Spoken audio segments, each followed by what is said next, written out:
Hello and welcome. It's Paul. I'm not going to give my call sign just yet, but that will be explained later.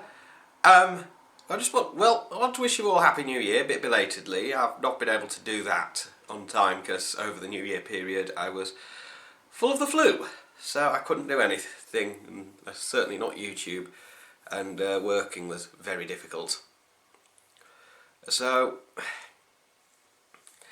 right about then I was suffering the flu, so I couldn't do anything. I haven't been able to do much in the way of videos for the channel anyway. So it's been very busy since the middle of the year. First and foremost, you will have noticed this if you're regular to the channel and have subscribed, that I did pass my advanced in August.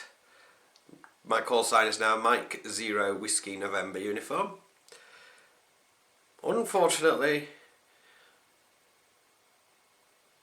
there was some issues happening around about the time as well that I got the results, which was a bit of a shame, really. I also got married in August. We're both very happy, but because of the same issues I've just alluded to, she can't be with me today until certain criteria are met, which is a bit of a pain. She's American, therefore I've got to go for all the visas and everything to get her back. But she has expressed interest in studying for a foundation, which I'm hoping to get started with training my beloved for on their return. I'm sure my beloved will approve of that very much. I don't have any photographs to hand of the wedding day. I think my partner has those. If not, they're in my old phone, which isn't working properly at the moment. So that's been another bit of an issue, but that's a more recent one. The issue I also alluded to did involve me driving from my home QTH here in the north of England all the way to well into DL. So I'm back, but because I was still in intermediate at that point, I couldn't actually operate through any of the countries I was in without actually writing to the licensing authorities first. So that was a little bit of a drawback, but it was an interesting journey nonetheless. But the thing is, though, I monitored the 2 meter calling channel for my whole journey, and it was quiet. There was no one on it, which was a bit of a shame.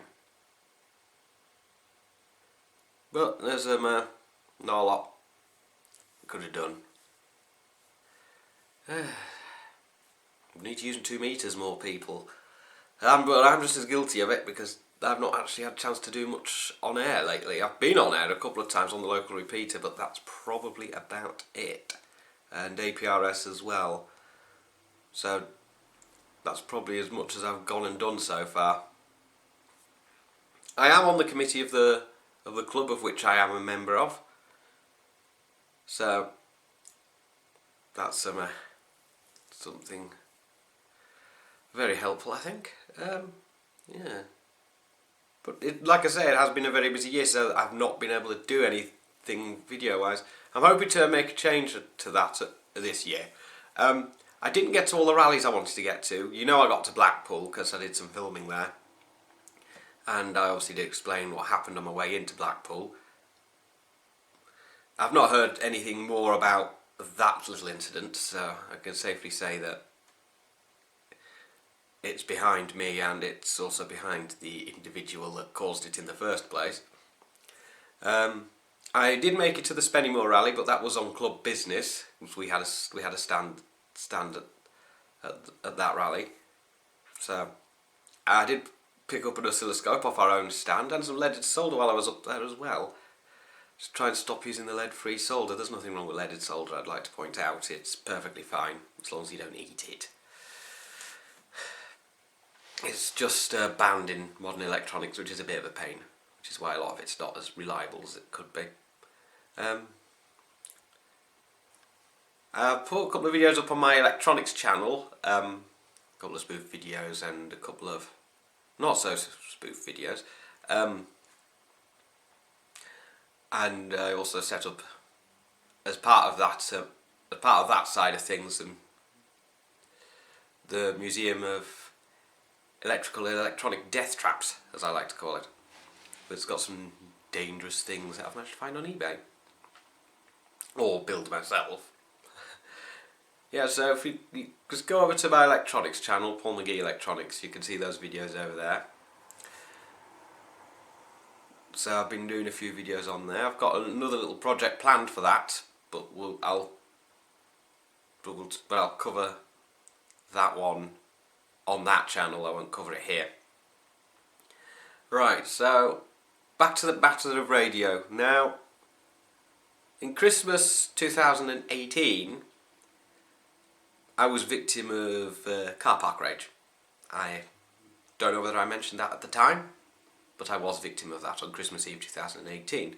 And from that day on, what I wanted to do was try and bring into law the legal requirement that all cars, trucks, buses, anything with an engine that uses British roads have a CB radio installed and working. I'll cover that in a different video. Oh, that's the light just come on the camera. It's obviously got a bit dark in here. I'll cover that in a different video. I won't cover that now. So just keep tuned for that one. I hope to attend the Ripon Rally this year,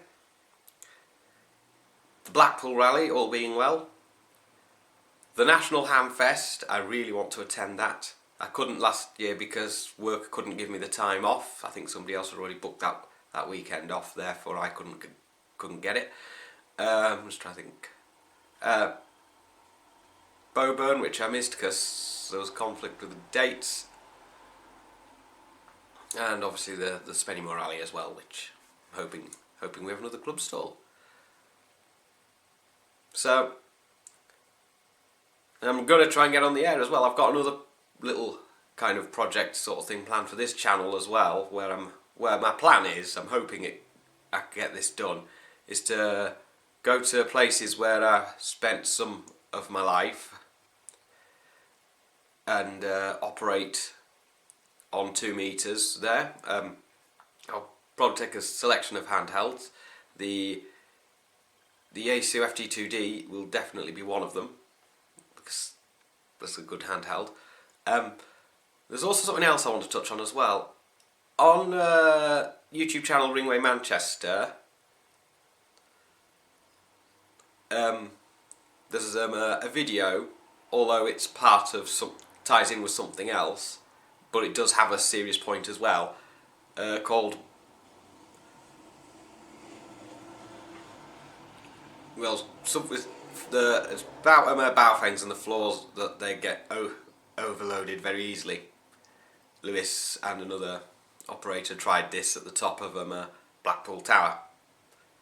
I want to try and do that with my FT2D to see if it works. Just to see what happens. I will be filming that for YouTube. Just to see if a Japanese radio would fare better against the Baofangs. Because as far as I'm aware, it's a super het design in the FT2D, whereas it's direct conversion in all the Baofangs and other cheap Chinese stuff that you can get. That's something else I'd like to do. I couldn't do it last time I was in Blackpool because the weather was atrocious, and I didn't have the FT2D at that point. So that's hopefully something I'll get to do. I'm sure you've noticed I'm not actually in my shack at the moment. I'm actually in the living room at my dining table. This is because the shack is undergoing a bit of a tidy up at the moment, and I've had to pull things out, and things are a bit disorganised in there. So at the moment it's getting a bit of a reorganising the shack.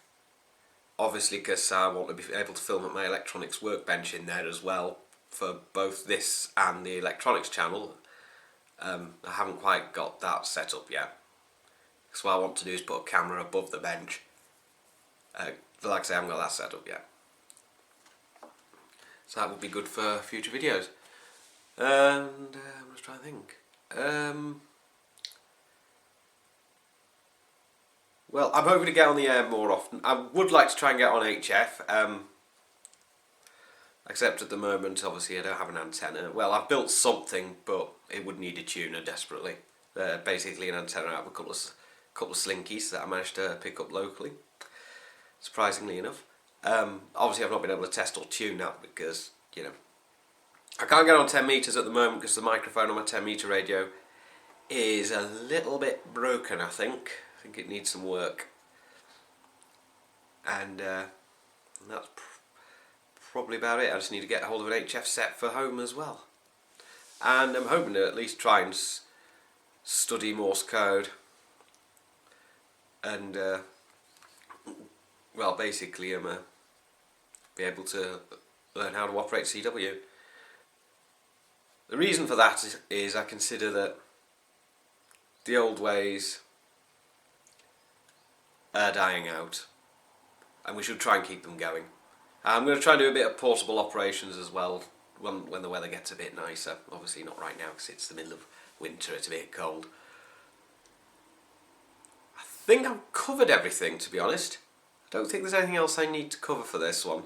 So what I'll do is end it for now, and I will wish you the best 7-3 and have a happy and prosperous new year. Albeit a little bit belated because, like I said, I've had the flu and I'm still not quite recovered from that, but I'm getting there. A bit sniffly still. So 7-3s for now, and hope to catch you on the air in 2020. Amateur radio is still relevant. 7-3s for now.